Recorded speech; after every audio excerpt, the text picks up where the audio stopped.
to the Retrograde video game podcast where this week I'm too ashamed to talk about the topic. Oh my goodness, I'm so sorry. My name is Andrew Baskin. With me as always is the ashamed one himself, the bad boy of podcasting, Mr. Bill himself. Mikey, a repentant worth. I had no trust that you were going to pick up what I left off there, so I just went right into the normal titling. Oh, you have to do that. Yes, Andrew. 100%. I'm You are very the much bad a boy. creature of habit. And if you...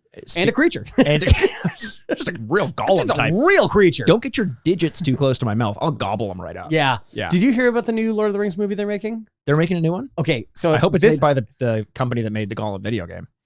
You're going to think I'm joking. Uh-huh. But it's like Lord of the Rings, The Hunt for Gollum. No. And so many people have just like put Gollum into like the Born Identity poster, like over a Target, like, That's unbelievable. Yeah. The Hunt for Gollum. Yeah. What happened to that franchise? Give it back to Peter Jackson. Yeah, but he also kind of made The Hobbit and made it into three. He did kind of make The Hobbit. That is true. A book that is as long as some menus I've looked at in my life, and he turned into 3 2-hour movies. You think he Plus. was just like eating at the Cheesecake Factory one day and he's like, I can make a movie as long as this. It feels like a bet. Yeah, it feels like him and Guillermo del Toro, just 2 big, fat, happy guys, going like, I bet you can't make this a 3. It's like, I'll fucking show you. No, this week we're going to be talking about our biggest gamer shames. We've got a lot of insight from our listeners as well. We put it out to you on social media, and a lot of you got back to us to let us know the things that make you most ashamed as a gamer. Now, there were a wide variety of answers. People interpreted that in many different ways. Really? So I'm curious to see, because you and I didn't talk, we didn't set up any stipulations for what gamer shame is. It could take many different forms. So I'm excited to see what you kind of came up with, how you interpreted that question, and I'll obviously give some. I just want to be clear to everyone listening at home. Mm-hmm. Gamer shame. Yeah. It's not game or shame, some kind of weird truth or dare scenario. No. You got to either play the game or tell us something about embarrassing about your life. It's not gay shame either. Right. I know that that's pretty obvious because it's gamer shame. I just want to also be really clear. That's not what it is either. I'm glad you clarified that. We should. What else is it not, Andrew? Should we keep talking about that? No, I just kept hearing you say it. Yeah. Game or shame. Game or shame. Right. And then you get slimed by the Punisher from Yes. the old who YTV. you thought your father That was my father. Because we were just talking about this. I watched a movie last night called I Saw the TV Glow. Uh-huh. Very good. Recommend it fully. You should say, I saw the TV glow. And we can both just have a lot of fun with that. Yes. I saw that. No, wait a second. But in this movie, it's constantly about this TV show called The Pink Opaque. Okay. And I kept hearing, and they kept going, Pink Opaque, Pink Opaque, Pink Opaque. And then I saw a book where she's reading Pink Opaque. Yeah. OPAQUE. Yes. Okay, Thank you very yeah. much. And I was like, Pink Opaque. Oh. And so I just had that moment of gamer shame. And I'm like, gamer shame. So you're just like hung up on this movie that you saw and the weird interpretation of sounds and your translation of those sounds into the written word. And you were concerned that our listeners may do the same thing. Yeah. Yeah. Yeah. This is what happens. Is that a metaphor from the movie? Apparently the movie's like wrought with metaphor, which it is wrought with metaphor. This is not one of them. It's not. Okay. No, when you see it and when you see it at home, if you see it at home, let me know at Retrograde Andy. We can talk about it for a while. Or whatever my letterbox is. At Toronto Andrew. Oh, do you have? Yeah. Oh, yeah. And I review everything. Andrew does. I'm obsessive. Andrew is perfect for a podcast like this because he tracks everything he watches and consumes yes, I do. in like by year, and he ranks them at the end of the year. You can sit down with Andrew and he'll rank for you his top 20 of everything, which it sounds like I'm making fun of you. I'm not. I've started to try to do that. I did it for the first thing I consumed this year and then forgot about it for the rest of the year until this moment and realized I need to start filling that in. I do the same thing with my calendar where I'll go fill back like what my day was so that if I ever had to go back and look what it last week was like, I could tell you. Yeah. And what was last week like? Do you want me to pull it up? No, that is not good podcasting. I know that. I'm you're saving like, let me pull it up. Well, yesterday I saw the TV glow. Yeah. And then the next day I talked about I saw the TV glow on a podcast. Wait, what did you do tomorrow? What are you doing tomorrow? Oh God. I'm in a wormhole. I'm getting sucked into myself. Cannibalism. You're like, oh fuck. Yeah, exactly. Do you think if you opened up your calendar and it said cannibalism tomorrow, and you realized that the rest of your calendar had been filled out, do you think you'd be able to avoid eating someone? Do I think I could? Well, I don't. It's like a Twilight Zone thing where like the fact that it is now entered my head will most likely mean that I will have to do it because it's predicting the ways that I'm supposed to be avoiding it. Yeah, which would be great. I mean, it just takes the pressure off and you can just eat humans finally. I know. Well, yeah, I agree with you. There's a new short movie coming out, a movie that just came out that I'm trying to think of the name of, but it's I saw the TV glow. No. That's a full feature. Thank you very much. I'm trying to be very clear about that. Yeah. Where it's about, she's listening to a murder podcast and she realizes it's about her. And that's kind of like the Adam Scott episode of Twilight Zone, the new Twilight Zone. Sure. Yeah. Yeah. And so in this one, look, I'm not disagreeing with you. Okay. I said, yeah. And I moved on. And then like, she's like, oh, the intruder is in the bedroom. She goes in the bedroom and then he's like in her sheets, like just standing there. It's very scary. But I just kept thinking, wouldn't you fast forward 10 minutes and be like, let's find out? Or would you be too afraid? Because if you fast forward 10 minutes, then maybe it happens to you right then and there. Right. You might fast forward to the point where like she lay dead and you're like, I missed the important part. Where was he hiding? Where was he hiding? Crap. She's listening to it at 1.5 times speed and she starts moving really fast. Yeah. What speed do you listen to your podcast 1.75. That is too much, Andrew. Yeah, that you need to dial back. I don't realize it's that bad until I put it into a car or something like that and someone else hears it and they go, what is happening? And I'm like, oh shit. Yes, I do 1.5 if it's something like Rogan. Relax. No, but 1.5 is not 1.75. I agree with you. If it's something that is very long and more informative and you don't have to rely on like the jokes, then I'll go 1.5. Everything else is 1.2. 1.2. Yeah. Why did you settle in there? Were you moving it around? Because 1.2, you can't even tell the difference. Like, right. You really can't. And it's not like I needed to know that I was leaving space for comedy and pauses and the Holy Spirit, which is really funny to me. The Holy Hilarious. Spirit. The Holy Spirit. This is like the use of drugs where you're like, I didn't even notice at 1.2. And then I just kept upping it and upping it. That's it. And then eventually I will be telling them what to say. Like I'll be looping back around. Oh, all of a sudden you're that far in the future? Yes. Yeah, my eyes turn completely white. I want to hear a podcast about that. I saw the Andrew glow. Thank you very much. Yeah. Yeah. You're seeing it right now, baby. I am. And what a glow it is. I'm basking in it. I think I'm getting burned. Thank you. Okay, before we get into the topic of today's episode, which is gamer shame, not game or shame, and not gay shame. No, those are the two things it's not. Anything else sound like gay shame. Why do you say that? I thought that, you know why I say it is because I thought that's where you were going to go with it for some reason. That's it. Okay, gamer shame. So I was fulfilling this like an answer to a question that hadn't been posed, but I was like, but if it was posed, this would be the answer. Right. You know what my biggest gamer shame is? Starting this podcast and having so many hours of this type of conversation out there in the ether. Let's go on. Yeah, moving topics. You know what I'm not ashamed of, Andrew? Oh, what's that? I told you a couple weeks ago that I was picking up a game that I had let go 5 years ago in 2019. What a great year that was. Yeah. Sekiro. Yeah. I picked the game back up. Right. I slammed it back down. Yeah. Wait, what does that mean? I fucking beat it. Oh! I beat the shit out of Sekiro. Wow. Sekiro, it's so weird that I went back to play it because there's a history of me on the podcast talking about how it's probably my least favorite FromSoft game. Yeah. I had ranked it below all of the other ones. I thought it was almost like not even worth considering in the Soulsborne sort of topic of conversation. And I'm so happy I went back to it. And I think the fact that I went back to it knowing what it was as opposed to expecting it to be something else is why I got so much enjoyment out of it. But here's how much I enjoyed it. The last boss fight, and you and I have had these conversations about how boss fights are kind of like we can take them or leave them in a lot of cases. Yeah. I think FromSoft does boss fights well, but sometimes it's a little much, and there's a lot of them in Sekiro. Right. I also hate phased boss fights where there's like two phases to a boss fight. The final boss in Sekiro is 4 phases, which is too many phases, and I still know that to be the case. Yep. It starts with, there's a notoriously difficult boss that you face at about the midway point in the game. You have to beat him again as the first phase of the boss, and then there's 3 more phases with arguably the most difficult boss in the game. It took me a long time, almost 15, 20 tries to beat it, which normally would frustrate the hell out of me.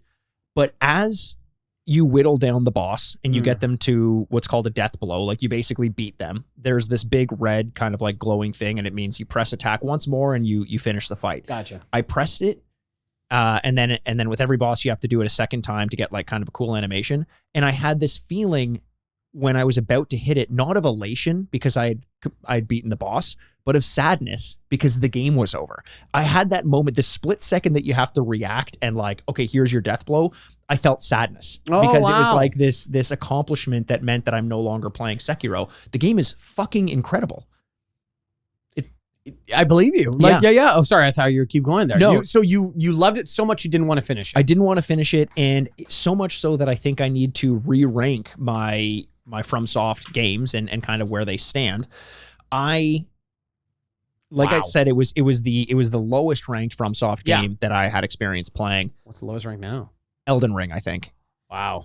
For a variety of reasons that I've spoken about ad nauseum. That won't upset anyone. It won't upset anyone whatsoever. Very normal response to I that. think number 1 is Bloodborne. I think number 2 is Dark Souls 2. And I think number 3 is Sekiro. Whoa! Yeah, I think it goes that high up in my rankings. It is a fantastic game, a phenomenal game. If you've played it and you got frustrated with it, I highly recommend going back and giving it a shot. And if you struggle with a certain boss or area of the game, just watch a YouTube video, not suggesting how to play against that boss, but just to see someone beat it and the things you intuit by watching the process completed the way it can be done. Yeah. Just gives you this new sense of how to go about it. I felt so accomplished when I beat it, and I'm so happy I went back and played it. I fucking dominated the game. I actually think it's easier than Bloodborne and possibly easier than Dark Souls once you get the hang of it. Wow. But yeah, what a great game. Wow. Look at you. So now you've gone back and played a couple of games you had given up. Yeah. And walked away with great reactions to. Yes.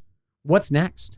Mikey, what's next? What's next? So I wanted to slow things down a little bit. I'm playing Animal Well right now.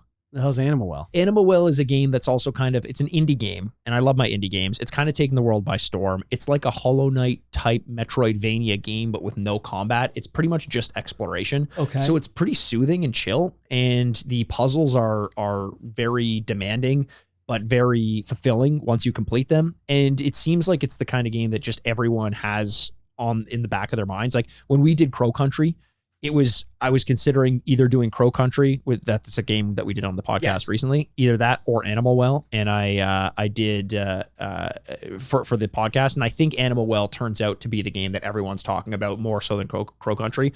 But yeah, if you're out there, I'm probably about halfway through, so I'll save some of my thoughts, especially after going on that diatribe about Sekiro. Yep. I'll save some of my comments on Animal Well until later, but I'm really, really enjoying it. And that's what's next for me for the next few hours at least. Animal Well. Animal Okay. Well. Wow. Yeah. There you go. Yeah. Well, that's a game that you're not embarrassed to play. Right. But there are a little bit of embarrassments we have about playing video games. Very many embarrassments. Let's talk about the shame of gaming in general before we get into the topic of like the specific things that give us shame as gamers.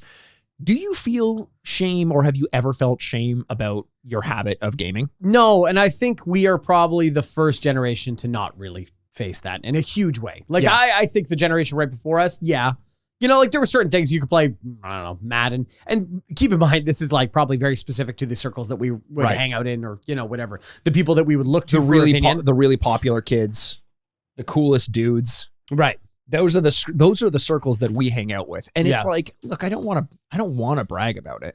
But you will. Because that we've earned the right to, because we're cool. Absolutely. I'll swirly somebody if they say something.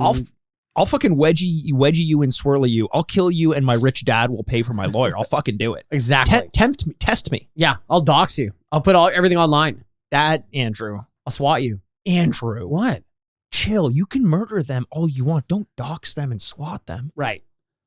Have some compassion. Yeah, right. Yeah, that's fair. That's the hierarchy. Yeah, that's a hierarchy. Yeah. Murder underneath, dox and SWAT. Yeah, and above all, Lord's name in vain. Don't do 100%. that. Yeah, don't do that. Don't do that. Leave space for the Holy Spirit. Then your rich dad will not pay for your lawyer. No, 100%. Yeah. My rich dad, God. Oh, Jesus Christ himself. What up? You're the Son. Who's the Holy Ghost? That's a good question. Dolly Parton? I can't connect the reasoning, but I think it's probably feels right. true. It feels right. It feels right. It feels right. Andrew, I think you nailed it. Yeah. I just always think about Jolene, and it's just like some guy was like, that woman that works at the bank. Meow. This is great. I dump this, singer, whatever. Explain the story of that? So Jolene. Yeah. You've heard the song. I know the song very popular well. song about it's written by the Holy Ghost herself. Yes, exactly. Yeah. How a ghost wrote a song. It's not for me to say. Can't even carry a fucking pencil. Yeah, exactly. But she was saying to like Jolene, do not steal my man. Like I'm with this man, and she could tell that my man really likes Jolene. Oh, and so it's this pleading to say, please don't take my man. What's wrong with this guy? You have Dolly Parton. What's wrong with you? So this is sung from the perspective of Dolly Parton and saying Jolene is a. So you have heard the song. You're saying this, right? Yeah. I don't listen to the lyrics though. Oh, right. You listen to. Oh, The just my own heart and Soul. what it's telling me. Yeah, exactly. Okay. I didn't know that when it comes to songs, I don't know the lyrics to them until my player one pointed out to me that when I'm singing, I'm not actually saying words. I'm making sounds. Oh, interesting. Yeah, I didn't know You're that. scatting. I'm Like Kim Cattrall. and I'm doing a great job at it. Oh boy, absolutely. it's just that I'm not making a ton of sense. Yeah, I'm bad with lyrics. Yeah. And I don't care anymore. Yeah. Yeah. I see. Here's the thing. I don't care either. I feel, talking of shame, I feel a little shame singing along now because I know I'm not nailing the words. You just got to be a little quieter than everyone else. That'll be okay. Yes. Do you do the thing where if you're at a concert and everyone else knows the song and you don't, you kind of like mouth along, but like don't actually say anything to make it seem like you know what's going on? Yeah, like I don't know. It's weird in general. That's funny. We're talking about this. It's weird. I've been thinking about this because concerts seem to be more popular than they have ever been. Leaving COVID, Ticketmaster, Live Nation making a ton of money. Yes. And getting in trouble for it. Yeah. But like it seems to be everyone's going on tour and now overexpanded because now we're starting to see the recession. Right. Black Keys tried to do an arena tour, sold nothing. They've canceled all the shows. Oh shit. Charlie XCX doing the same thing. It was like, oh, we pushed too hard because for a couple of years there, everyone could sell out an arena, right? Because we're all so excited. They're the to go new out. crypto bros. Who are Black Keys? Musicians. Oh, musicians. Yeah, Yes, 100%. Yeah. It's the only way for them to make money because they don't make money off of album sales anymore. Well, then maybe they shouldn't. Maybe they should put. Maybe they should have considered put in a hard day's career. work. Yeah.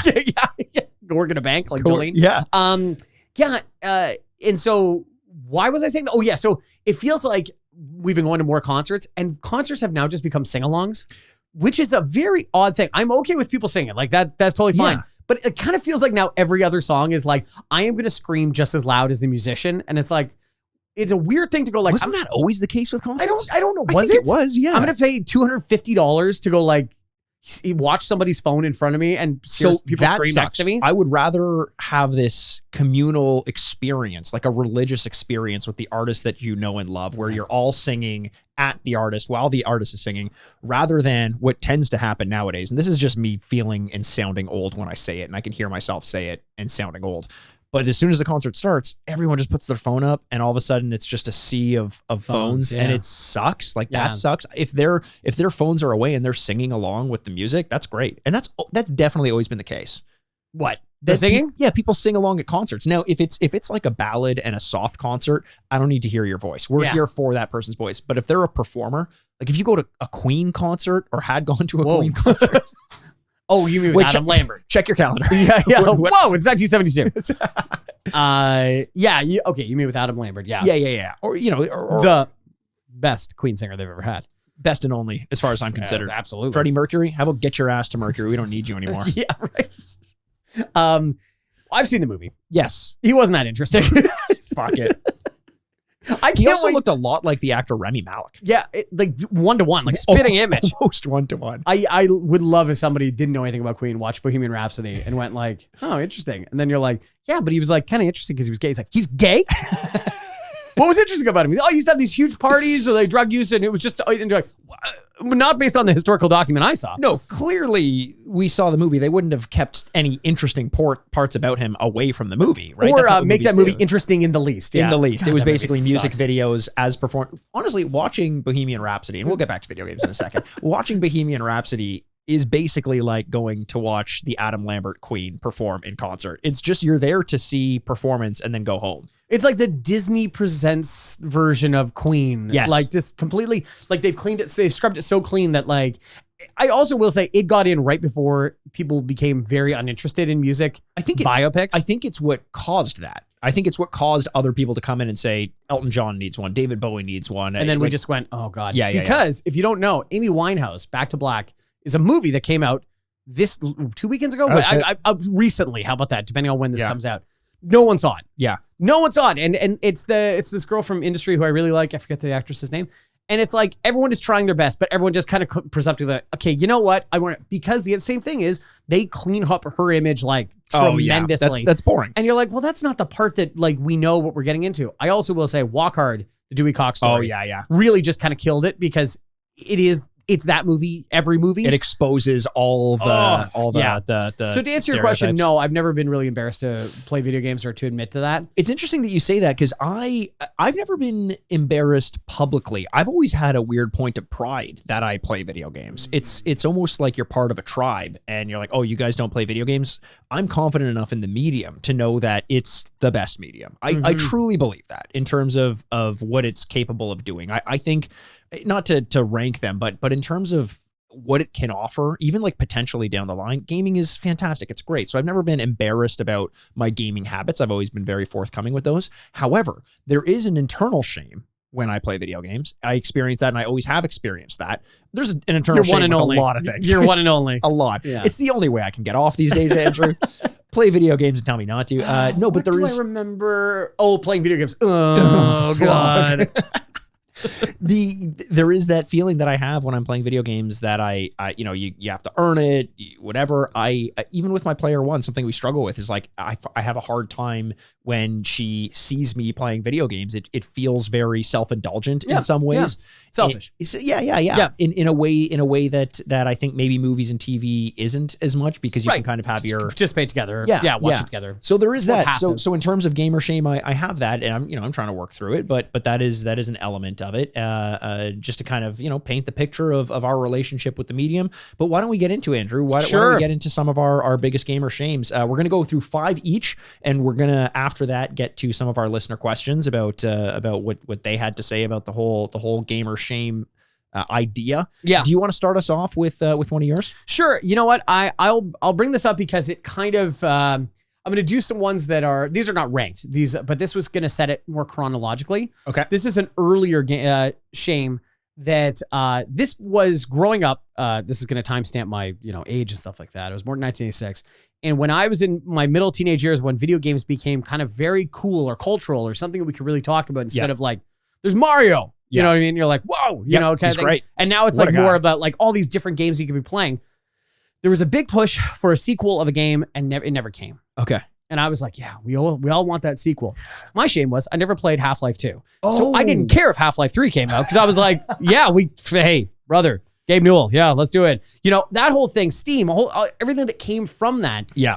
I never played Half-Life 2, so I never even participated in the idea, but I knew everything about it. So walk me through this. And here's what I want to do now that I'm thinking about it. We're going to talk about our gamer shame, and then the other person is going to help this person through their gamer shame. Oh God, this is therapy. This is therapy. Yeah. Why don't you tell me about your relationship with Half-Life 1? Well, I never played it. Oh, okay. Yeah. Or Half-Life 2. Yeah. Yeah. Okay, yeah. So this is pretty easy. I thought you chose specifically Half-Life 2 and that you don't care about Half-Life 3. No, but Half-Life... So you've never played a Half-Life game. No, not even. Okay, as your therapist, that's fucked. Yeah. You're a pretty bad therapist, man. You're supposed to say stuff like that. I dig the hard goods, dude. Yeah. You know what I deal with? Hard medicine. Yeah, the truth. No, like I'd never played those games. I didn't play a ton of PC games at the time. I figured that would be the case, yeah. And I knew people that did play it. I think our neighbors played it, things like that. And so it was like, I was so aware of it. Internet culture was coming and taking off at the time too. All message boards and things like that. People were like, holy shit, Half-Life 2. I hope we get another one. Yeah. And that felt like there was 10 straight years of that, of like, you know what, they're working on one or whatever. 100%. And it never came. And that's still going on. Yeah. They're still like, who knows when it's going to happen. That's crazy. I think Steam is just making too much money off of the Steam store. Why would they have to do anything? Yeah, I was going to say, that almost like hurt. Like there's no way that might help. So, you know what Gabe Newell said once? I heard this quote. I can't remember. It was like a summer game, whenever, like a couple years ago. He said, it's really hard to make games when you're waking up in silk pajamas. He didn't say that. Yeah. Marvin Hagler stole that from him. Oh, wow. Yeah. Marvin Hagler, the boxer, said it's really hard to get up and train when you're wearing silk pajamas. At 6 a.m. to train when you're wearing silk pajamas. Gabe Newell said the same thing about making video games before him. Silk pajamas. Yeah. What do you think? Think it would feel that good?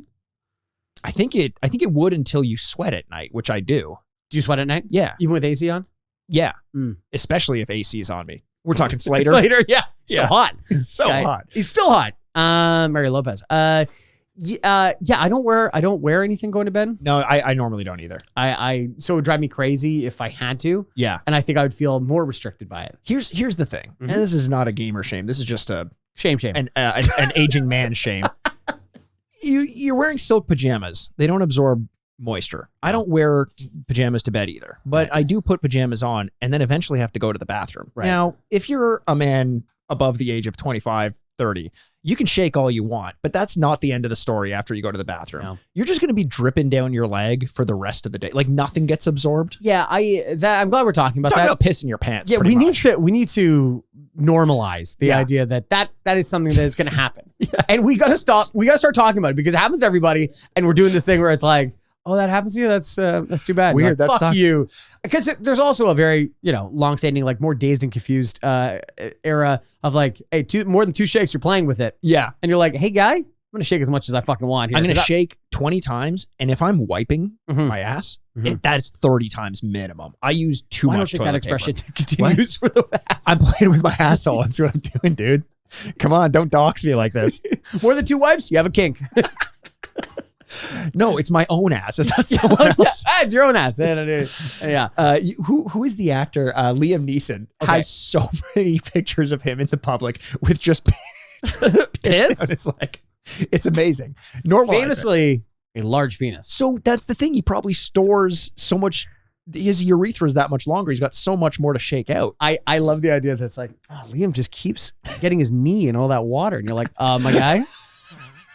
That's not it. That's not what it is. Yeah, Liam is at the forefront of normalizing. Yeah, Liam's also way older than we always think. He's like 72, and you're like, oh, what? Really? His prostate is dust at this point. 100%. Yeah, I'm surprised it's working. Okay, so Half-Life 2.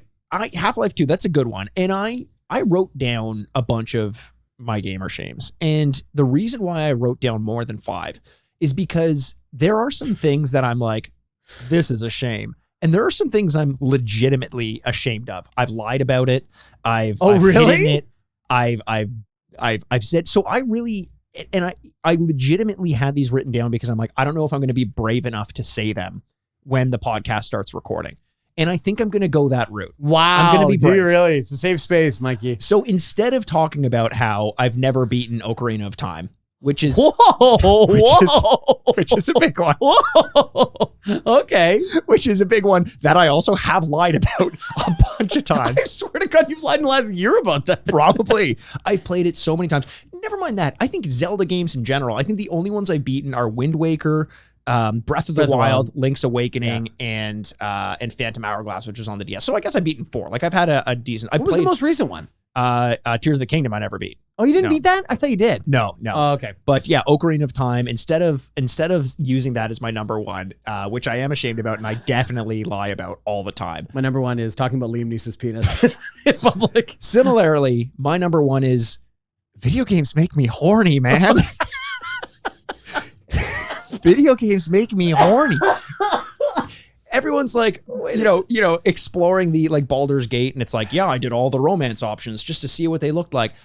I'm doing the romance options because they make me horny, Andrew. I'm not going to hide it. I'm not going to sit and pretend like I'm not turned on by Miranda from Mass Effect. I'm not going to do it. So wait, the idea behind this is you're ashamed of it. You've talked about this though. Like you talked about jacking it to the Cruising USA woman. Okay, so I'm not ashamed of it anymore. This is what this is all about. I'm not ashamed anymore. It's a nice incentive to winning, though. It is a nice incentive to winning. Okay, since you're getting this out in the air. Okay, yeah, good. Follow-up questions. Yeah, what do you want me to do? My number 2 is like, okay. My number 2 is video games make me horny. Yeah. The perverts that play video games are very embarrassing to our whole industry. Okay. Follow-up question. Is there a game or character that has made you the most horny? Miranda from Mass Effect for sure. Oh, really? But so I was never a Mass Effect guy. That could probably put that on the list there. Yeah. Can you explain why? Yeah, I think she was, I think she has this initial reaction towards you of like being standoffish. She's kind of an authority figure and she's gorgeous. Yep. They focus on her ass too much in that game. Right. They know what they're doing. And by too much, I mean like, I'm going to say that so you hear me say it, but like, just the chef's kiss. I'd wipe that more than twice. You know what I mean? Not with my face. Jesus Christ. And BioWare does a good job of drawing out the relationship where it seems like it's working and then it doesn't, and it feels like you've worked for it and you earn it. Yeah. So Miranda from Mass Effect recently in Baldur's Gate 3. So you are playing Baldur's Gate 3? Sorry, unrelated to the horniness. No, this is directly related to the horniness. Oh, yeah. No, I haven't played it since my last update on it. Right. But, it might be in the cards. I'm not 100% sure. But Sure. there were the Maybe a lonely characters. night. A bunch of lonely nights. Yeah. There were the characters who I like. It's like, when you arrive at the party in high school or like university or whatever, and you're like, maybe her. Who knows? I really like her. Yeah. Who knows? In Baldur's Gate, I've got my party started, and I'm like, my party started. And I'm looking around, I'm like, maybe her. Maybe Shadowheart, she's kind of cute. Yeah. Maybe her, she's kind of cute. And there's this one, I don't know how else to describe it, fucking demon-looking one called Lae'zel. And she's a Githyanki or whatever. People are Githyanki, whatever. They're going to hate how I'm pronouncing this. Right. And at one point, I returned to camp, and she's like, I like your smell. Do you like my smell? And I was like, fuck, I think I do. Just awaking something in you. Yeah. So that was the most recent one. But do you think there's an erotic version of Dungeons and Dragons? I think people sitting around a table. Dungeons and Dragons. Yeah, it sounds. Do you think like it's like people like inherently like you roll dice to like? Oh God, it's like almost like some version of edging. I bet you that would be a good idea. This is $1 million idea, which doesn't sound like you just drew it back from billion. Yeah, I did because and then I thought $1 million idea. Probably not even that good of an idea now anymore. It's not worth. It's got to be $1 billion after taxes. It's a $200,000 idea. Got to make the game too, and then like trademarks and licensing fees. Yeah, that's too much. All right, so number one, yes, games make me horny. Says Mike. Games make me horny. Oh, okay, there we go. Well, this is how do I follow up that? Okay, here's my here's my game. Sorry. It's just like I fucked Squirtle. Yeah, like I don't know what am I supposed to say here. Okay, speaking of Squirtle, look at my pants. Oh, Liam Neeson's over here. Smash Bros. Yes.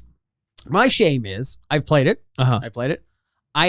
I'm not good at it and have no interest in being good at it. I don't find why it is still one of the most played and popular games to this day. Yeah. I do not understand it. That's a great one because I think we all have those games in our repertoire of things where we're like, not only have it's not that I haven't played it. Right. It's that I have and I don't understand. I just don't get it. The appeal. And that's Smash Bros. For you, right? Right, it is. And I would totally get if that game came out in the last 2 years and I'm like, I don't get it. Yeah. You're like, well, that's totally fine. New generation. They're doing something different. Totally. This has been around as long as I've been playing video games. And I've just never fully understood, hey, who knows? Somebody could say out there, like, you're not good enough. And I'm like, that might be it. And if I was good, I'd be like, oh, I totally get it. I've just never understood its appeal and I've never wanted to get better because of it. It's just, and the tough part is, it is one of the most ubiquitous games for parties and multiple player settings and stuff like that. This is like somebody saying like, I don't understand Mario Kart. And you're like, oh, your life must be hell then. Because that's true. That's the one people pull out. Yeah. Trying to talk you into it constantly. But that is the fighting game version of that. So what is it about Smash Bros that doesn't speak to you? Because like, as far as fighting games go, I'm not a huge fighting game fan either, but I find it way more accessible than a lot because it's not memorizing like crazy button patterns and stuff like that, like a Mortal Kombat or Street Fighter or Tekken or something like that. It's more your character has 10 moves they can do and they're all mapped more or less the same relative to each other character. What is it about Smash Bros that doesn't speak to you? Maybe it is that there is so much more up in the air and that should appeal to me more because it makes it more approachable. But the idea that you are on a level together and one dies and one lives is more interesting than like the hope of hopping back into a platform and the percentage levels and stuff like that, where I'm like, do I fully understand this? Do I understand what's going on? Like, did I screw up way too easy? Or part of you just kind of goes like, maybe if I just duck in this corner over here. That is a massive strategy that you can actually use in that. I know, it kind of feels crazy and it should work. I love the IP level of it. I love it's like, well, I'm going to play Solid Snake and you play Jigglypuff. Like that's kind of like a proto Fortnite. In a lot of ways, yeah. Ooh, Fortnite right now, man. It's interesting. Can I take a break? Yeah, tell you about this? Do it. It's the Wastelands right now. Like maybe Borderlands? Well, or no, Fallout. Well, no, well, it is going to be Fallout. Oh, okay. So eventually the Brotherhood of Steel is coming. Cool. And right now it's all car based. And so like you can still do your normal stuff, but you can soup up these cars to have guns on them and like cow catchers and like crazy things. And so having a car is very essential to like doing well. Now there's cars everywhere in the level. It seems to be more themed to like Mad Max, even though there's no tie-in Okay, whatsoever. I was going to ask because that's what it sounds like. It came in right at the same time as Furiosa came out, even though there is no tie-in once again. Interesting. But it was like, oh, this is kind of like Mad Max. You need a car, you need to soup up, you need to get gas, you need to do the whole thing. I find it good, but it is a little limiting where it's like, well, this is a very different game. Different. I think they're doing this so that they set up when the Brotherhood of Steel comes in, they're like the car defeater. Oh, and then you can get that suit or like get the. That's really cool that they have that sort of like meta changing introductions mapped out, you know, from thing to thing. I wouldn't put it too far out of the realm of possibility for a movie to have to make Fortnite do a Mad Max thing without branding it Mad Max so that people don't know they're being advertised to. Yeah. I think that is well within the realm of possibility for ads. Like it's possible Fortnite got some money from who's the company behind I think it's Warner Brothers to do something like this. And then so people are like, ooh, driving around cars in the desert. Totally. I think I'm going to go see this movie about that now. There is a version of that where there is like a Thunderdome type thing in the map right now. That's cool. And I kept looking like it's a lot of fun. It is very limiting, but I think they do that thing where they go like, it's 2 weeks and then expands. You know what I mean? So that's the cool, that is a cool thing about it. You don't like it. It's like the weather in Hawaii. Is it Hawaii? Is that the expression? Yeah. It'll change every 5 minutes. Wow. You ever been to Hawaii? I've never been to Hawaii. Me neither. Do you want to go together? Yeah. Do you want to go together? Let's go. Group vacation? We can go forget Sarah Marshall. Oh, great movie. It is a great movie. That movie, just one by one people that you're just like, oh no, wait, what is it? Get him to the Greek? Oh, where the poster is P. Diddy and Russell Brand and Jonah Hill, and you're like, Jonah Hill, you are the thinnest of ice right now, my guy. Okay, gamer shame. So you have Smash Bros, which is I applaud you for coming to us and expressing your shame. You have been absolved of the shame. Hand waving. Wow.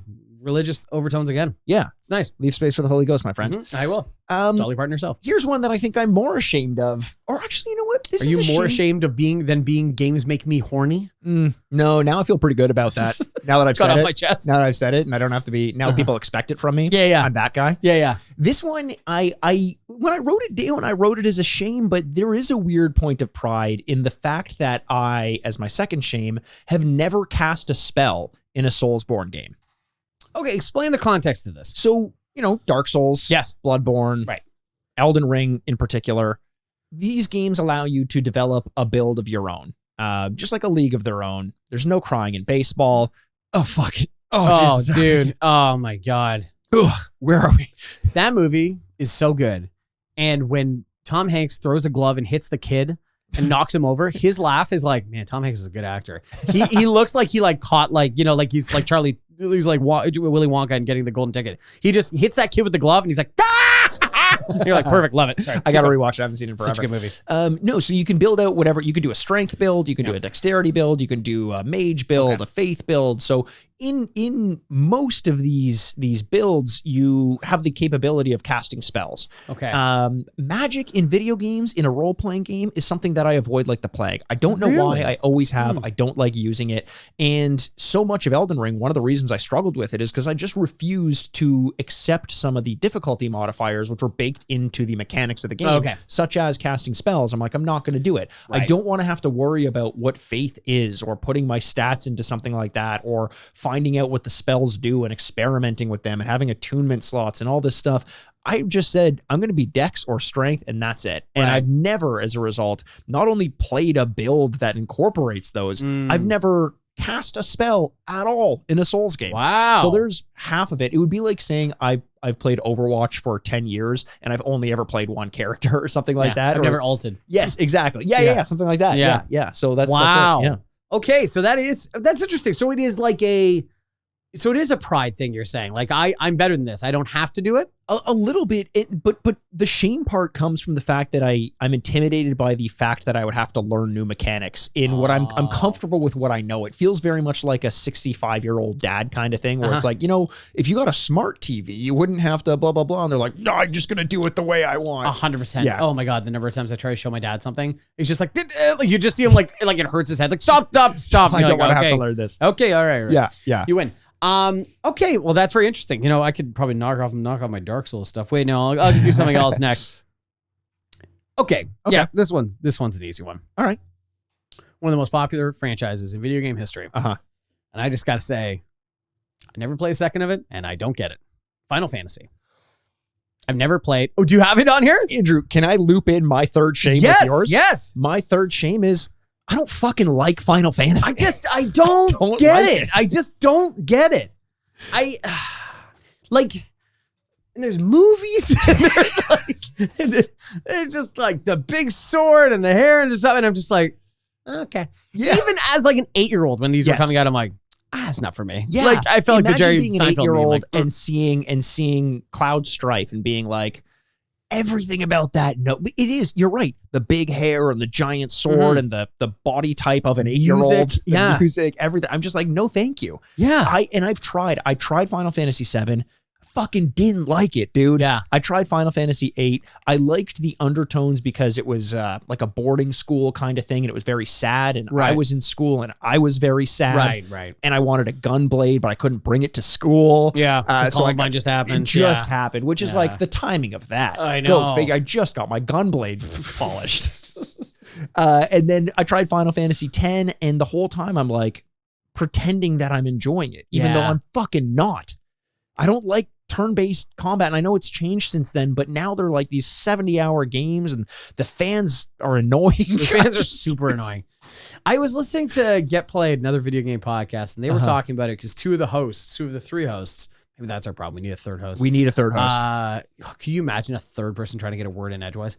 They were talking about... I think I could do it. You think you could do it? I think I could get a few words in edgewise. Oh, I don't worry about you. Yeah, I can steamroll them quite a bit. We could just tell everyone. I think I could actually... We could just tell everyone we have a third host. They're just really quiet. Yeah, they just don't say anything. They Elliot sleeps most of the time. Oh, Elliot does sleep. Yeah. Now, Elliot, you were never getting on camera once. Is that like they were talking about how I couldn't even tell you which Final Fantasy is it now? 16, like, I think. 16. Yeah. And they were talking about how a lot of them are direct sequels to each other, and they're like, but they were really disappointed by the sales numbers. And it's like, number 16 and a direct sequel to the other one, of course the number is going to go down. It's so limiting to the people that can actually pick this up and play it. They've got like an MCU problem where people go like feel intimidated by the number anymore, and they're like, well, I don't even know what's going on. And I feel like it's also been diluted by a lot of releases. I struggle. I never know where we're at with the Final Fantasy releases. And here's the actual shameful part of it. I kind of root for them to do poorly so that we can forget about the Final Fantasy franchise. I'm not unhappy that they exist and that people like them, but I'm like, no thanks. I would rather you go away. Yeah. I don't feel like they have, I could be wildly wrong. And maybe it's just because the internet is no longer as broad as it was. It's actually very specific. It goes to the sites that you go to and the algorithm works for the things that you like and things you don't like. And so the idea would be that I don't like Final Fantasy, so I don't get fed a lot of Final Fantasy. Sure. Yet it feels like in the zeitgeist type thing, it feels diminished as of where it was 10, 15 years ago. Yeah. And I'm definitely not celebrating that, but I also don't find it surprising. No, neither. It's a lot to ask. Every time there's a 70, 80, 100-hour game that comes out, I feel like we only have so much space for a franchise whose games are 100 hours. So as people get older, they have less time.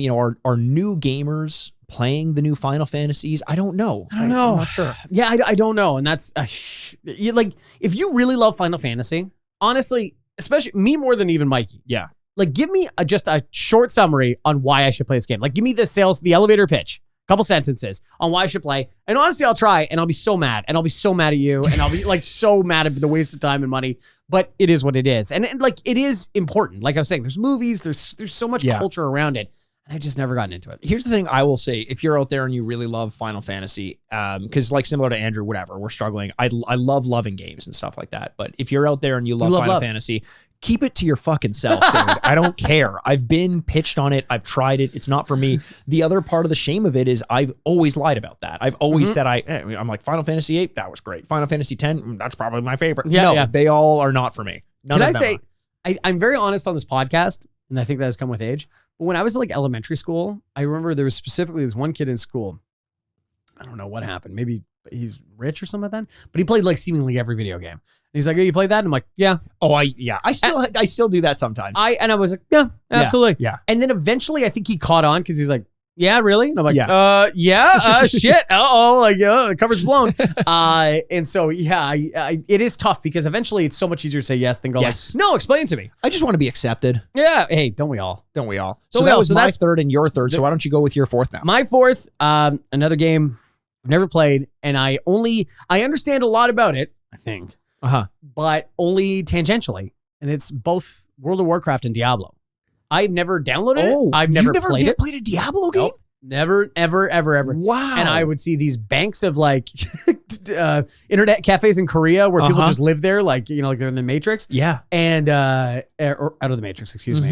They're in the pods they're plugging into the Matrix. Yeah, 100%. Yeah. And I was like, oh yeah. And people are like, you like playing video games? I'm like, yeah. And they're like, yeah, you must know about this. I'm like, yes, I do. Of course. I know a lot. Instead, I know a lot about Teuton culture and Teuton culture? Yeah, the Teutonica, like the Teutonic soldiers and stuff like that from Age of Empires. Oh. And so I think there was a large part of that where people saw that and they went, World of Warcraft. And you're like, or just Warcraft in general. Yeah, or just Warcraft. Because Warcraft would be the RTS and then World of Warcraft is the MMO, but you know, one is a natural progression of the other. I didn't know that.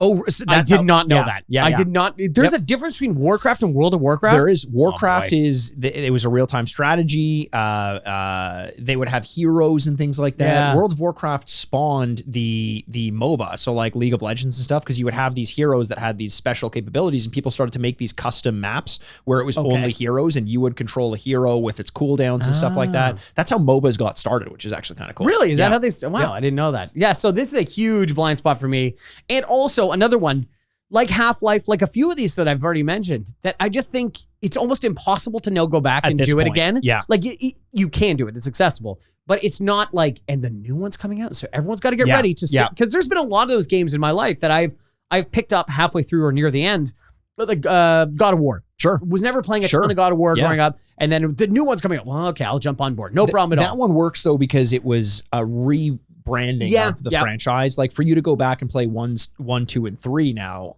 you know, my preferred entries into the God of War franchise, I feel like you might struggle with that a little bit more because it had already built up, and there is something to it. It's like, imagine jumping into Tony Hawk Pro Skater at number 4.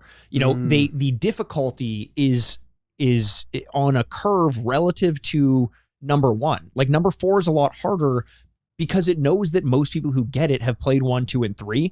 In a similar way, God of War 3 is harder than 2 and 1 because people are coming with that vocabulary already of having played the first game. So it's pretty intimidating to jump into a franchise midstream like this.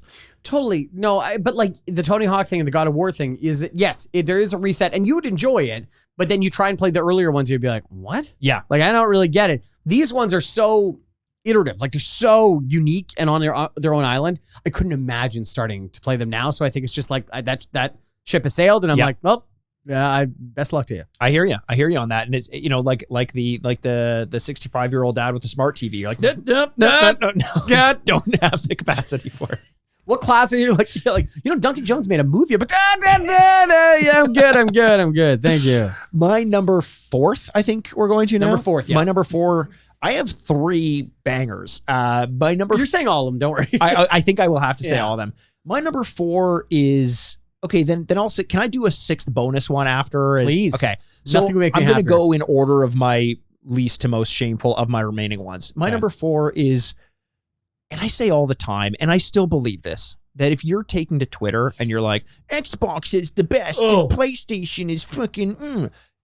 Like legit get a hobby. And I know you're going to say gaming is your hobby, but like touch grass. That's the dumbest shit ever. If you're doing it as a joke and you're like, whatever, I support them like I support the Montreal Canadiens or something, like fucking fine, go do it, whatever. But if you start to like slander the other side, that's really fucking dumb.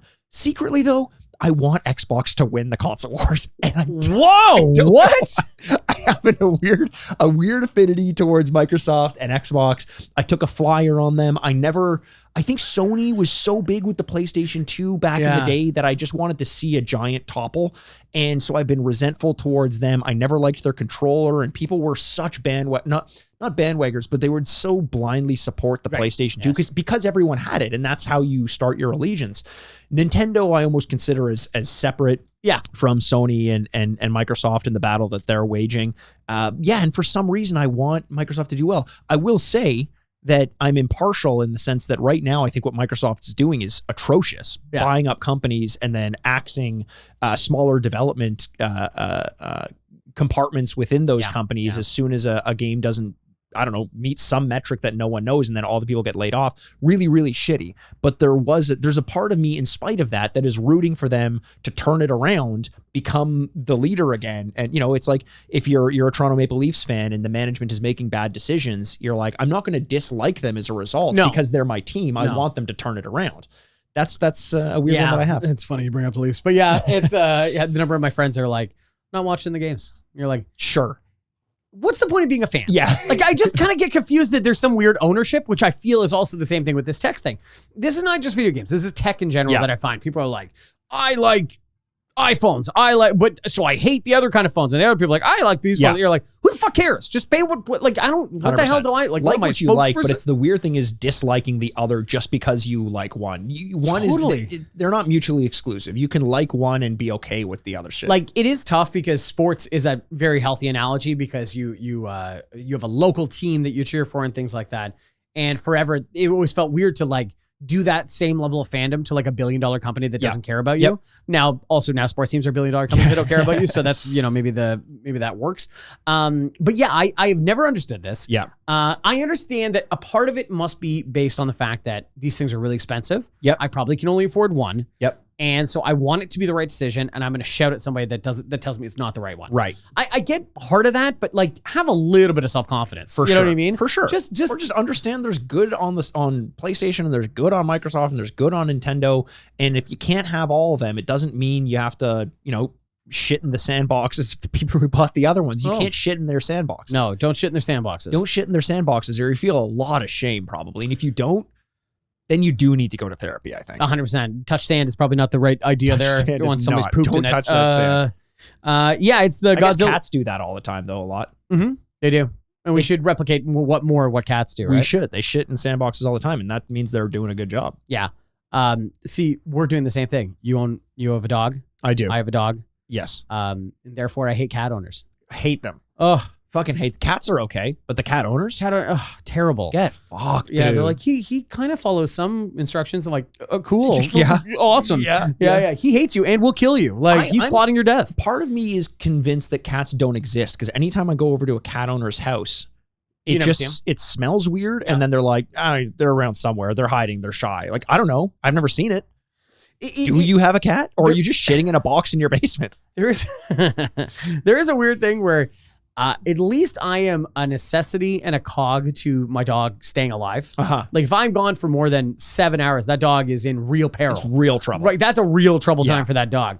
Whereas a cat you can go on a week vacation. The cat's like, it'll be fine. Your house is cleaner. Yeah. Oh, you did my taxes. Yeah. That's great. So there you go. That's your number 4. The console wars are stupid. Yeah. All right. I've done Smash Bros. I've done Half-Life. I've done Final Fantasy. Okay. What do I go to next? I'm going to end with that other one. So I'll go with this. I've only recently played a Zelda game for the first time. Yes. And it was really interesting, but it was very different than the other games. Yes. Right. And Breath of the Wild.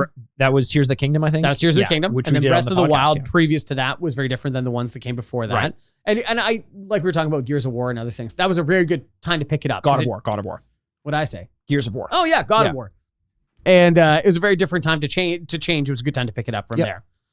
Everything that I know about Zelda going previous to that, and even Breath of the Wild, I'm like, I played Tears of the Kingdom. It was very interesting. I don't understand the massive fandom around it. Yeah. I do not get this. I don't get that, Mario made a movie and they're like, hey, this is great. We're going to make a Zelda movie. Yes. And it's going to be like, okay. Yeah. Hey, and people will like it. I don't really understand because part of the Mario thing is that there is something very superficial about it. Like this is the story we're trying to capture. We're trying to get the princess back. Yep. Because this big green lizard took it. Okay, totally understand that. Zelda, it's a quest to help depending on the game. Yeah. Blank. And you're like, okay, cool. That's like a medieval story, kind of thing. And there's magic and stuff medieval like that. Fantasy-ish. Yeah.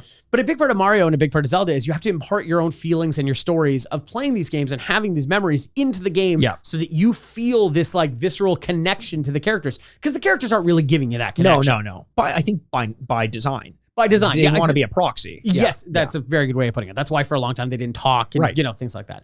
I don't have that connection. Yeah. And so therefore I look at it and go, this is all insane. Yes. Even though I feel that insanity about other things. So I'm going to skip ahead a little bit Okay. to our listener questions. Okay. More people than I assumed have shame around Zelda. Either like Joe Griffin specifically never played Ocarina of Time. He said he always wanted to, but he feels it's a bit outdated now. And a lot of people were like, Zelda. I have a lot of Zelda games on mine. You have a lot of Zelda games on yours. I find the Zelda fan base, like in particular, that episode that we did about Tears of the Kingdom, where I'm like, the story doesn't really matter. Right. That really fucking pissed them off. And I get it if you are into the story and you know, it has its story, but like, it's not really why most people play Zelda. And a lot of Zelda fans admitted that as well in the comment section. Yeah. It just seems like it's so big that everyone has to pretend as though they love it. Right. But maybe fewer people do than care to admit it. This is Pepsi to Coke. Like, this is like Mario's Coke, and Pepsi is like, is Zelda okay? And you're like, and the people that love Pepsi are like, fuck yeah, it's okay. Are you out of your mind? Remember those TikToks that we released when we did Tears of the Kingdom? It's the best. It's the most viewed ones we've ever done. Yes. They're not the best ones. We've had some good ones, and no one likes them. So follow us on TikTok. I've got a great podcast. Some of them are good.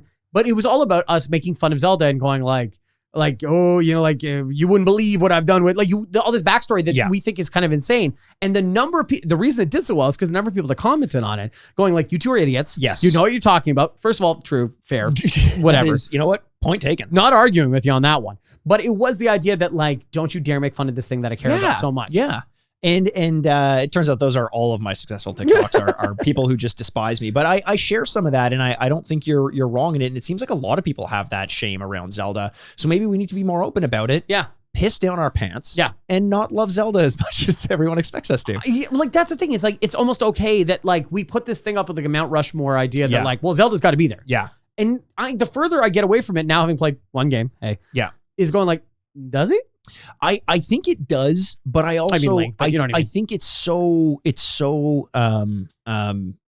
you know, hard to get into now if you haven't already, that maybe it's just a lot to expect that every gamer is an expert in Zelda, and if you haven't played it, then you're therefore not a gamer. Yeah. I think that's a reasonable kind of middle ground that we can come to. Mount Rushmore video games is an episode we'll do one day. Oh, I think so. I'm just thinking about that. That's now. a great one. Yeah. So I talked about how I secretly want Xbox to win the console wars. Yes. So I'm going to say my next one and then leave my biggest shame one for the bonus. For the end, for the bonus. Here's a big one for me. I tell people all the time, to this day, that I am a Diamond Overwatch player. But I placed in Diamond, spent a very little amount of time there, and immediately went down to Platinum and stayed there. But I always say, Diamond. However, you only have to get voted into the Hall of Fame once and you're a Hall of Famer for the rest of your life. That's true. You only have to get nominated for one Oscar and you're Academy Award nominee Michelle Pfeiffer. Yeah. I don't know. You only got to kill one person and you're a murderer. A murderer. Yeah. Exactly. I haven't even killed anyone, but I did lie about my Overwatch habits. Is that bad? No, that's hilarious you say that because it's not a lie. It isn't. I am a Diamond player. I am. Because you placed in Diamond. Yes. But is it fully true? No, not really. Not really. Because of this moment, no, I am not a Diamond player, but I am a Diamond player. Yeah. I think that is so great. And this is like a really great encapsulation of what this episode is. That you're like, I need to be honest with you guys. I need to be honest. I feel shame. I legit, I'm not kidding, feel like I've got a weight off my chest. You do, eh? I do. That's great. Can I ask what were they called? Classes? That got me to Diamond. Yeah. So it was back when you didn't place for each of your. It was just generally, and I was playing a lot of Junkrat on PC. It was on PC that I placed Diamond though. Okay. Junkrat and some tanks and everything. Yeah. Okay. Well, I didn't know you played. But I also Junkrat. on for what's it called? Damage. Jesus, why can't I think of damage? The class. Fucking eight. Holy shit. Wow, Mike, you burned this from your happening? brain. Oh my God.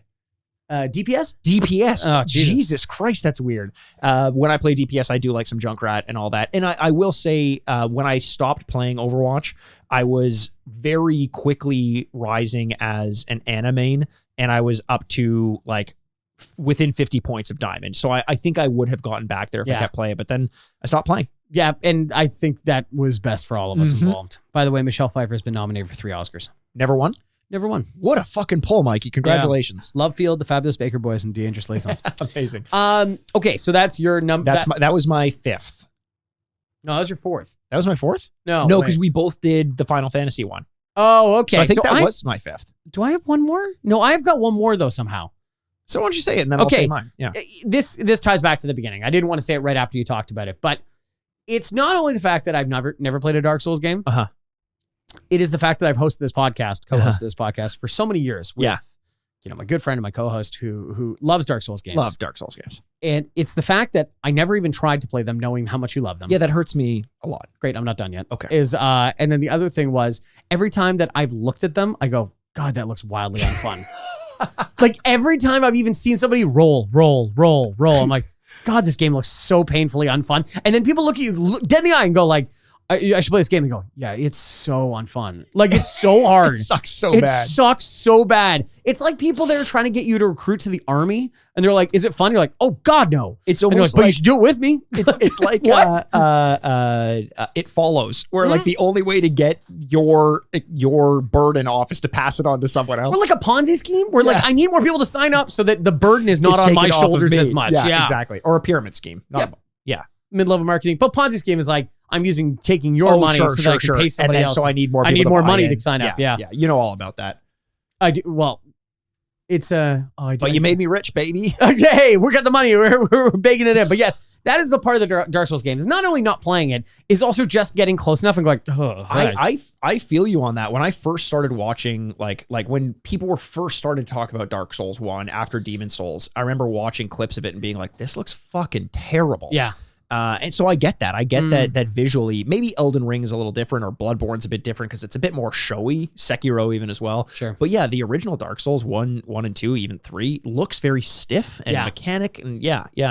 My shame though, does also have to do with Dark Souls, Andrew. Oh, no way. And it's not that I've never cast a spell because I already talked about that one. You never played a game. I've never played Dark Souls. No, my big...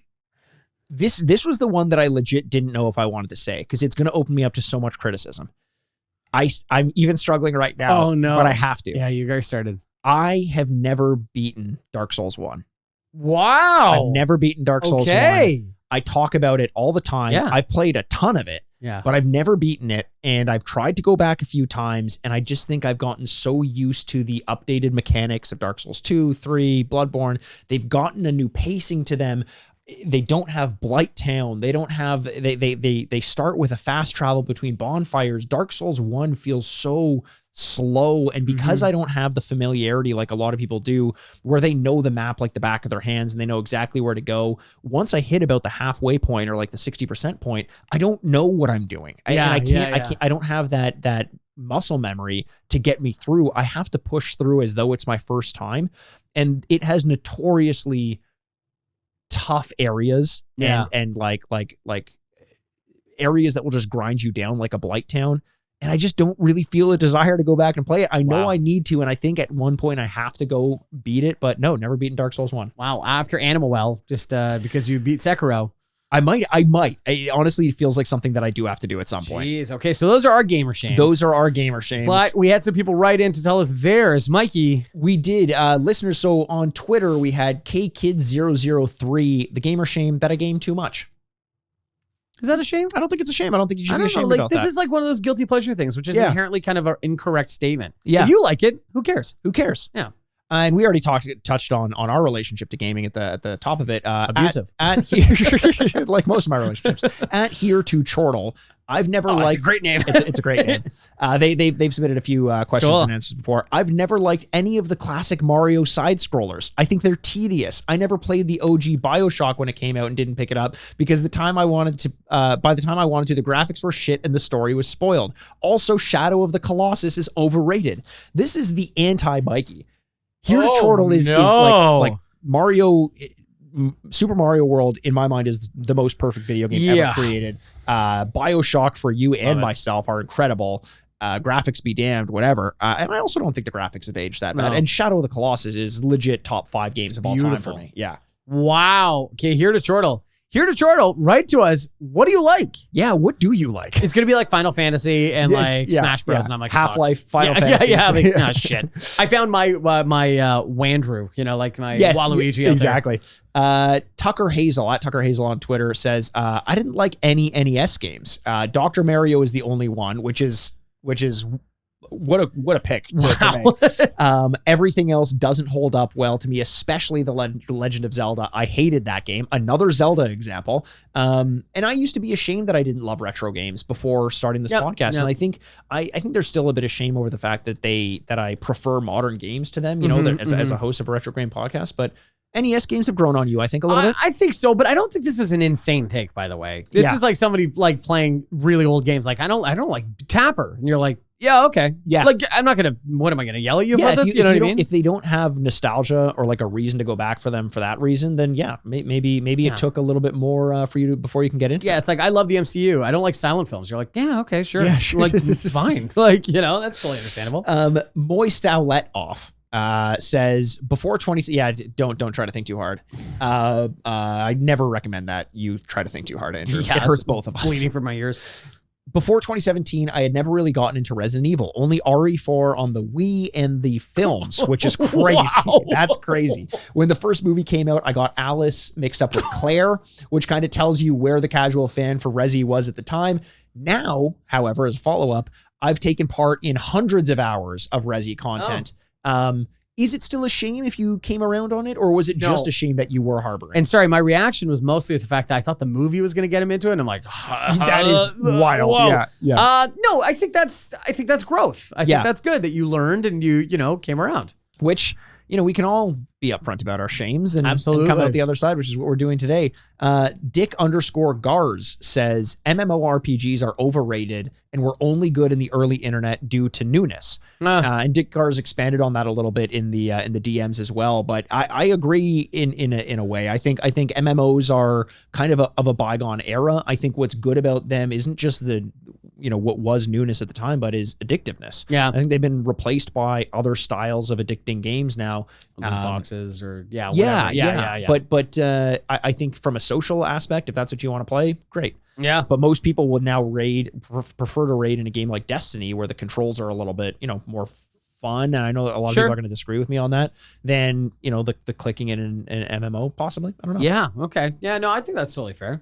Just a couple more. I am J Russ. Or G-Russ says, I still think Spyro is one of the best gaming experiences. I don't think that's shameful. I think that's great. Spyro is fun. It's whimsical. Yeah. That to me is kind of like capital G gaming. Like it's fun. It's wacky. It plays with the medium in a way that movie and TV might not be able to. But we liked Spyro. We liked Spyro. Yeah. It's a great game, great series.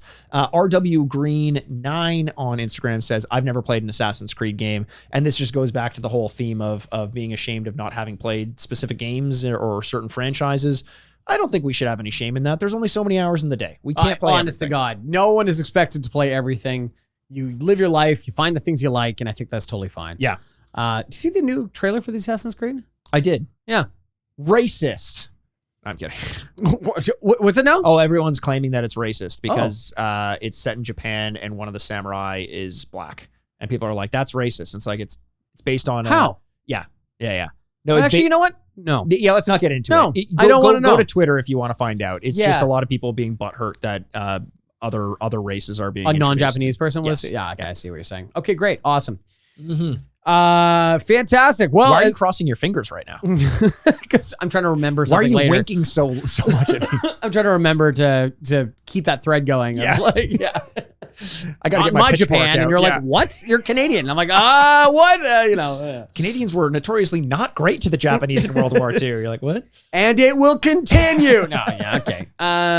Well, that was Gamer Shame. If you got any shames, let me know. Let us know. Excuse me. Don't tell me only. Tell us both, so that we can be using this. And I think this is something we'll continue on because we got such a great reaction. Yeah. And so many more responses that we didn't get to. So we'll continue this later. But until then, we love every single one of you, and we can't wait to talk to you soon. My name is Andrew Bascom, and with me, as always, is the bad boy of podcasting, Mr. Bebop himself, Mikey Aaronworth. This is the Retrograde Podcast. Game over. I'll do 100 Hail Marys. Seriously, here we go again. Furnished by Sad Styles Productions. Pink opaque.